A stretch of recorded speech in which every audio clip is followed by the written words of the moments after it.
만 17세 생일 전에 청년 우대형 청약통장을 만들고 매월 10만원씩 납입하여 가점을 쌓고 매년 본인의 가점을 확인하여 전국의 본인 가점대가 합격점인 지도를 파악해야 합니다. 혼인신고 전에는 생애 첫 주택 특별 공급을 신청해보고 혼인신고 후에는 신혼 특별 공급과 희망타운을 신청해보고 그 이후에도 다자녀 부모 부양으로 가점을 합칠 수 있습니다. 청약 외의 대안으로는 미분양, 미계약 물량을 누려보고 분양권을 웃돈을 얹어 사거나 재건축, 재개발의 입주권을 사거나 1년에서 2년이 지난 신축을 구매하는 방법들이 있습니다. 책 대한민국 청약지도 2019년 3월에 출간된 책이고 2020년 증보판도 나왔습니다. 저자는 구독자와 시청자를 5만 명가량 가진 인터넷 구루 정지영으로 2008년 금융위기에 경제적 자유를 얻고 2018년 저술 활동을 시작했습니다. 먼저 기초부터입니다. 1순위 청약자 수, 경쟁률, 합격 가점을 보면 해당 지역의 인기를 알 수 있고 가장 먼저 열린 트리거 아파트를 보면 해당 지역의 등락을 예측할 수 있습니다. 노후 기간별 아파트 수를 보면 한국의 건축물들이 많이 노후되어서 앞으로 재개발, 재건축의 리드로 아파트 신설은 계속 늘어날 것을 예측 가능합니다.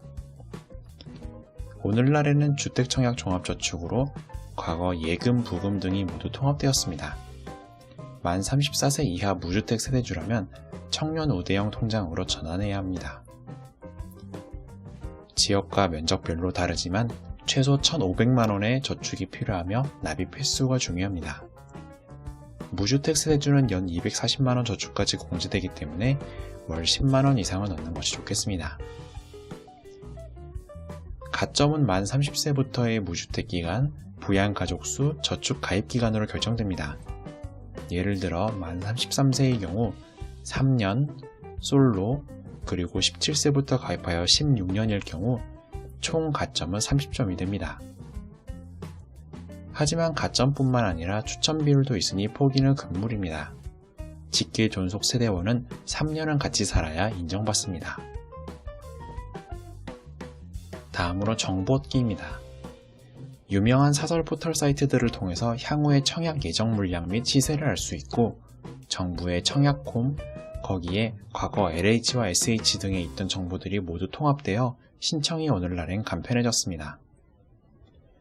청약 과정은 모집 공고를 한 뒤 특별 공급 1순위, 2순위 순위를 모집하며 당첨 발표, 서류 제출, 계약이 일어난 이후 자녀 세대를 모집합니다. 체크리스트를 템플릿화하기를 당부하는데 규제 지역 여부, 이는 대출 한도와도 연계되기 때문이고 가점과 추첨의 비율, 전매 제한과 거주 기간 등을 살펴봐야 합니다. 공급 면적은 전용 면적과 공용 면적의 합인데 발코니는 계약서에도 없는 서비스 면적입니다. 베일한 발코니로 나가는 창문의 수를 말하고 동그랗게 생긴 아파트인 타워형 그리고 길쭉하게 생긴 판상형이 있습니다. 당해, 즉 해당 지역 및 인근 지역의 모집 비율에 따라서 인기가 많아도 미분양이 나기도 합니다. 또한 허용하는 대출 비율에 따라서 미분양이 나기도 합니다. 이는 주로 투기 지역에 설정된 LTV, DTI 규제 때문입니다. 다음으로 특별 공급입니다. 나의 가점으로는 도저히 집을 못 구하겠는데로 하지만 특별 공급이 민영이나 공공에서 더 많은 비율을 차지하며 일반 공급과도 중복 신청이 가능합니다. 7년 이하의 신혼부부 그리고 생애 최초가 많은 비율을 차지하며 다자녀, 노부모 부양 등도 있습니다. 이 중에 노부모 부양은 25평 이상의 집도 공급합니다. 다만 평생의 특별 공급은 한 번만 지원이 가능하고 합격했으면 그걸 취소해도 영원히 기회는 날아갑니다. 결혼 전에 부부 중에 한 명이 이미 합격을 했으면 그 부부에겐 기회가 없습니다. 특별 공급은 또한 우선 공급 75%, 일반 공급 25%로 나뉘며 중위소득을 기준으로 1순위, 2순위를 결정합니다. 이번 정부 들어서 이 소득 기준이 오른쪽 상단표처럼 엄청나게 완화되었기 때문에 누구든 거의 지원이 가능하며 미분양 물량을 특별 공급에 우선하면서 특별 공급도 예비 순위를 두기로 합니다. 다음으로 가점입니다. 저자는 청약 지원은 소신 지원이 아니라 안전 지원하기를 당부합니다.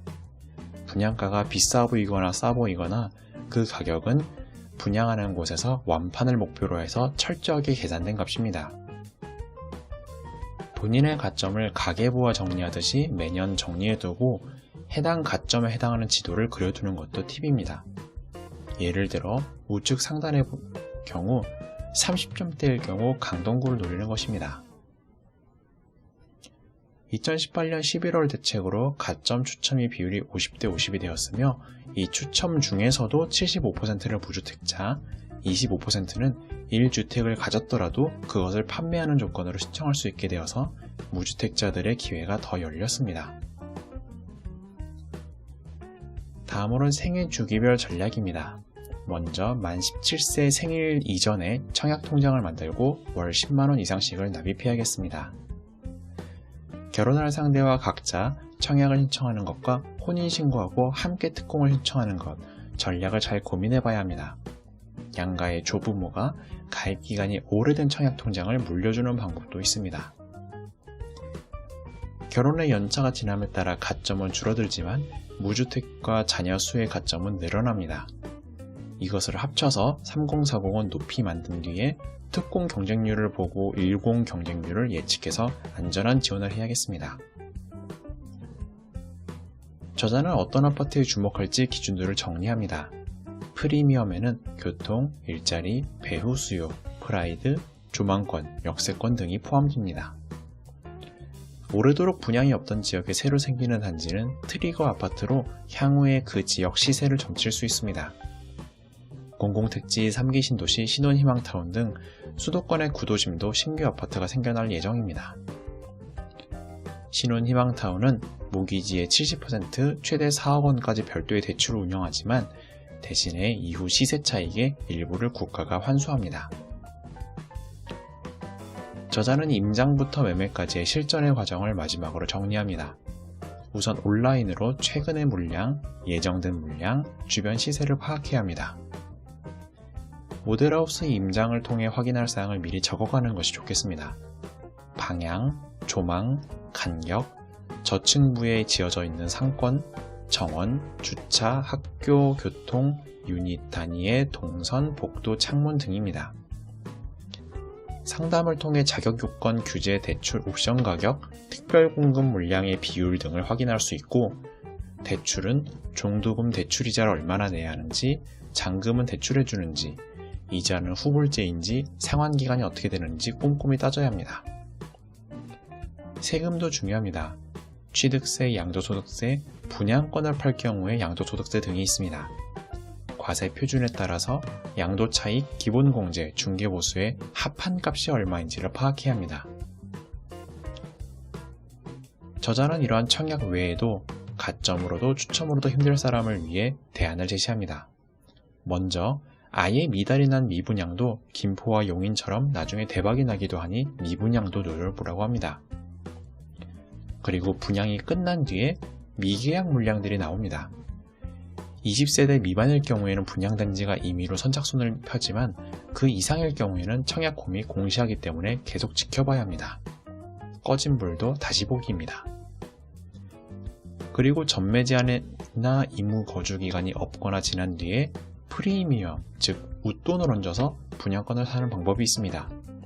산 뒤에 그것을 전세를 놓으면 갭 투자와도 다를 바가 없습니다. 계약금, 프리미엄, 확정 옵션비, 수수료, 대출 승계 등으로 초기 비용이 좀 높아지지만 최종 비용이 일반 매매보다 여전히 쌀 것이라 생각하면 웃돈을 얹어도 이득일 수 있습니다.